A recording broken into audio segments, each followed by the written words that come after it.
Welcome to Balance and Beyond, the podcast for ambitious women who refuse to accept burnout as the price of success.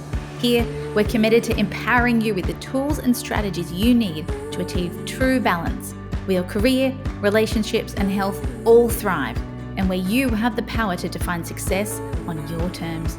I honour the space you've created for yourself today. So let's take a breath and dive right in. I heard a story recently that really stuck with me. I don't know about you, but I hear lots of stories and lots of parables, but this one hit home like nothing had for a really, really long time. So in today's episode, I'm going to share with you this beautifully simple story. I'm going to share what it brought up within me, what it really moved within me, and pose some what I hope are really powerful questions that will hopefully allow you to have a similar kind of breakthrough and insight that I did. So this is the story that I'm going to make female oriented, because all these parables are always about men, about a fisherwoman and a businesswoman. And the story goes that there was a fisher person lying on the beach, and every morning they would wake up and they would catch two fish. They would catch one fish for their family, and then they would catch one fish to take to the market and buy enough for the day. They'd finish fishing at midday. Then they would hang out with their kids, hang out, play on the beach, and come evenings, they would go to the local cantina, go to the restaurants, hang with their friends, sing and play music. Now, one day, a businesswoman, let's make this a female story, came walking along the beach and saw this fisher lady lying there playing with the kids and said, "Oh, what are you doing?" She said, "Oh, I've finished my fishing for the day." And the fish person said, "Well, that's really interesting, but if you're done by midday, why don't you stay fishing for longer if you're a really great fisher lady and catch some more fish, and then you can take them to the market?" And the fisherwoman said, "Okay, and then what?" And this person said, "Well, if you can catch some more fish, then you can earn some more money." And then what? "Well, then eventually when you start catching enough fish, you're going to get more efficient with your processes. Then you can buy fish off other people. So you can get other people to fish with you. So you can catch more fish." And this woman said, "And then what?" "Well, then eventually you can get a boat, which is going to allow you to catch even more fish. And when you keep going and you're successful and you get people to look after your boats, then you can have a whole fleet of boats that are all catching fish. And then you can be this really successful fisher person." I said, "And then what?" I said, "Well, then this is when it gets really fun. You're going to be so good at catching fish that then you can come to town and you can open up a factory. So now, rather than selling your fish at the fish market, well, you can process the fish. And maybe you can build a factory and start a cannery. And then you can export this amazing fish that you catch all over the world." And the person said, "And then what?" And they said, "Well, after 15 to 20 years of back-breaking work and lots of hours, then you get to retire, a very wealthy person." And this person sitting on the beach, looking at their kids after a great night the night before, looked at this person and said, "And what is retirement?" This person said, "Well, you get to wake up in the morning, you get to go fishing, you finish at lunchtime, and then you get to spend the afternoon hanging around with your friends and your family, and you get to go out at night, go to restaurants, and go and do those amazing things." And this woman looked at the business person and said, "This is the life that I already have." Just sit with that for a moment. How many of us are on this treadmill of catching fish, getting boats, getting a fleet of boats, getting people to drive our boats for us? Maybe you're setting up a canning factory, going on this treadmill, this life that we, in theory, all makes a lot of sense. But as this fisherwoman said, that sounds like a lot of work and not a lot of fun. And you go and do all of this 15 to 20 years just to wind up where you are at the end. Now, I'm not saying don't be successful. You should know, if you've been listening to me for a while, that's the last thing that I want for you. However, what really grabbed me about this story is this belief that really is out in the world, that there is an either or. You're the fisher person who has this great life. You fish if you like to fish, you play with your family, you hang out with your friends, However, you don't have that much money. And we all know that money in this world buys opportunity. So you don't have a whole lot of money. So while you can be essentially very, very happy, you can be limited with your choices and your options. Or we're presented with the path of the businesswoman who doesn't sit on the beach and sacrifices time with her family, her friends, and fun and joy and freedom for 15 to 20 years while she's waiting for this magical one day when she has more time, when she can sit on the beach and play with her kids. But in 15 to 20 years, those kids are gone. Those kids have disappeared. They don't want to know you anymore. They're off leading their own lives. And here you are back on the beach going, okay, kids, I've now got money in the bank and I'm now ready for you. And yet there's nobody left. There's no friends left. Maybe there's no partner left. The kids have gone, and you're now sitting alone on the beach with a very full bank account, but nobody to share it with and no joy.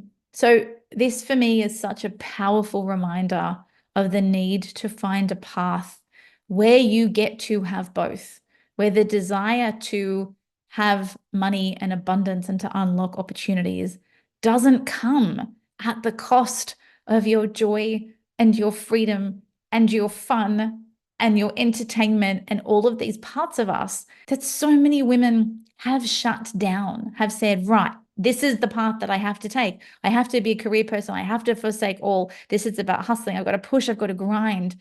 And it is leading to an entire generation of women who are burning out at rates never seen before, who are miserable, who don't know themselves because they don't even know if they want this path. They don't even know if they want to open a cannery, for God's sake. They just think that that's what they have to do because, well, they're a fisher person, or maybe you're an analyst, or maybe you're a lawyer, or maybe you're a doctor, or you're a project manager. This is the path that comes next. But who said? Who said this is the path that has to come next? So not only was this such a potent reminder for me of the importance of finding this middle path that doesn't even exist in parables. It's so new, particularly for the female line, that there are no parables about this. We are the ones that I'm hoping are going to be making up these parables and making up these stories and talking about your mama who went out and caught fish and had other people run the boat for her, but still knocked off at 4 and was able to be there and enjoy her family and not to sap herself and get cancer and autoimmune disease and have nothing left to give at the end of the day. So that was one component of it.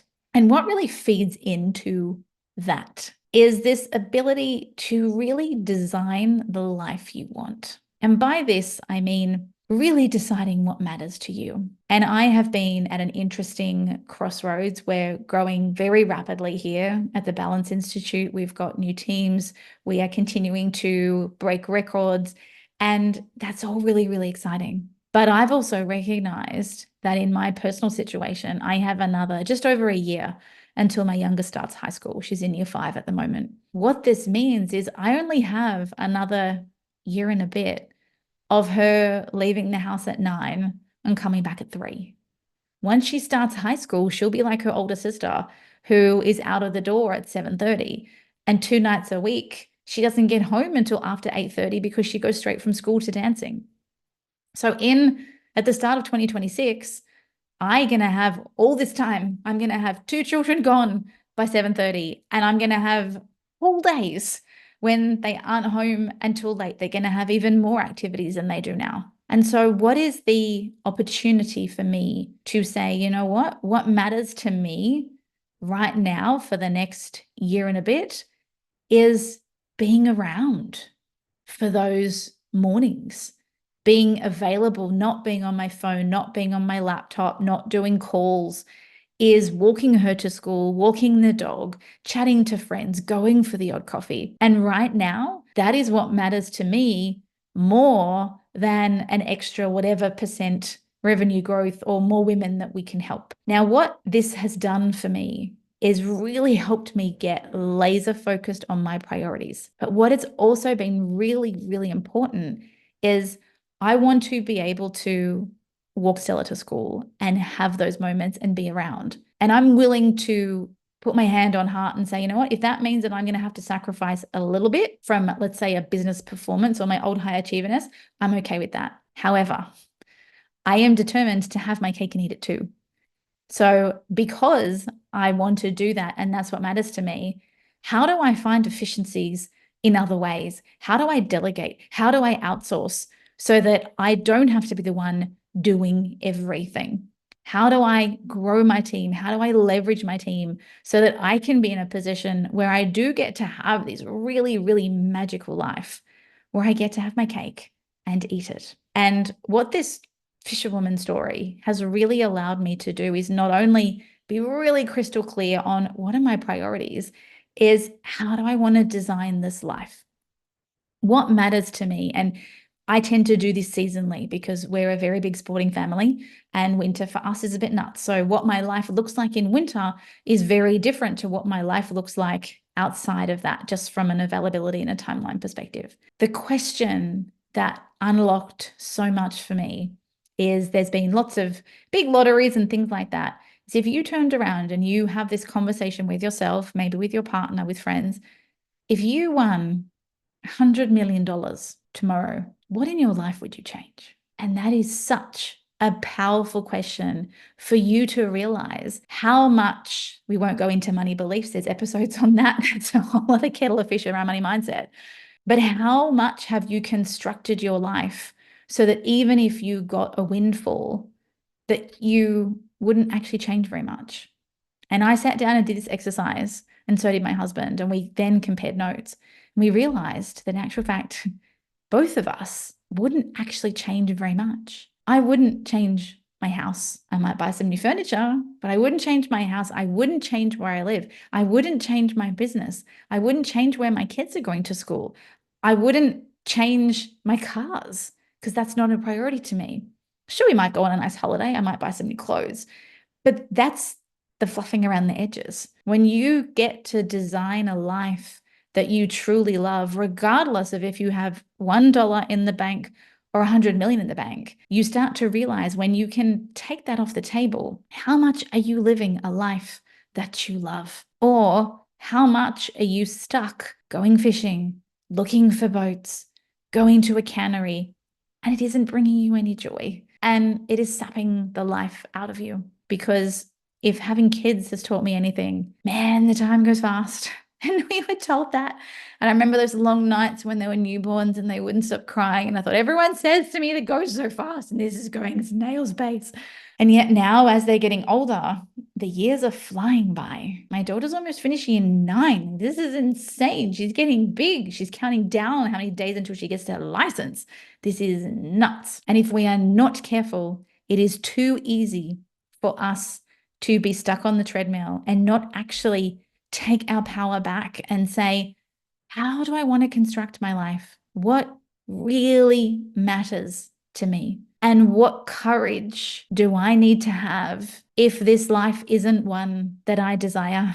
If this isn't a life that brings you joy? Well, how do you put your hand up and say, okay, this is not how I want to feel? And it may not be that you have to blow everything up. I'm not suggesting you have to sell houses or change jobs or switch out husbands or any of these things.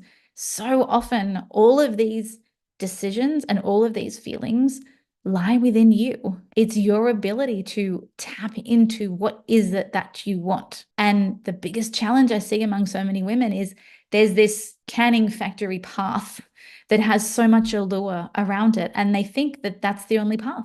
That's the only one they have. Or there's the lie on the beach and be a fisherwoman. Equivalent would be sort of a stay-at-home mom, but that's not them either. And they're like, oh, they're stuck between these two paths, not knowing that there's another option. It's just very much the path less traveled. And it's one that you have to have courage to follow because everybody else is going one of two ways. You got to find your people who are charting that course less traveled, who are saying to hell with convention, who are having the courage to do things differently. And that's what it does take. It does take a lot of courage because you do get judged by both sides. You will judge yourself if you don't do the work on yourself. And this is where hearing a story like this sometimes can be the wake-up call that you perhaps need in disguise. to take a look at your life. And I don't mean busy, need a color-coded calendar, need more of this, to actually stop and to say, have I designed a life that I want? Is this bringing me joy? Is this bringing me fulfillment? Or am I living my life with this magic, wait until one day when I retire, when I have more money, when I have more time, then I will be present with the kids. Then I'll look after my health. Then I'll repair my relationships. Then I'll pick up my friendships. The truth is, they might not be waiting for you. They might not be there on the other side. And so I really encourage you today to listen to the message in this story if you are meant to hear this at exactly this point in time. I heard this story in the exact moment when I needed it, as a really, really important reminder of I have a beautiful life. I have a life that I wouldn't trade for anything, but that has not been a life that has come on a silver platter. This has been a life that has very much been cultivated by design. Those of you who know my story know that I blew everything up in my past life. And as a human, while I might look the same on the outside, the version of me who stands here in front of this microphone today is a very different version of me who blew up that life. I have done so much work on myself, on my wounds, on my limiting beliefs, on the weeds on my garden, on my identity, to now intentionally cultivate not just the life I want from an external or a logistical perspective, but also how I want to show up in that life, the emotions that I want to experience in that life, the version of me that I want to continue to evolve into. And that is where the real joy is saying, I don't want the canning factory and I don't want to sit on the beach. What is it that I want? Let me surround myself with other people who are also finding out what they want, who are experimenting, and really take the time to ensure that every day counts. I don't want you to live a life of suffering, of stress, or overwhelm, waiting until some magical day when you get to sit on the beach. You can have your cake and eat it too. You just have to learn how. So here's to fisherwomen everywhere. Here's to charting the course less traveled, and you have a great day. Thanks for joining us today on the Balance and Beyond podcast. We're so glad you carved out this time for yourself. If you enjoyed this episode, please share it with a friend who might need to hear this today. And if you're feeling extra generous, leaving us a review on your podcast platform of choice would mean the world to us. Again for tuning in, and we'll see you next time on the Balance and Beyond podcast.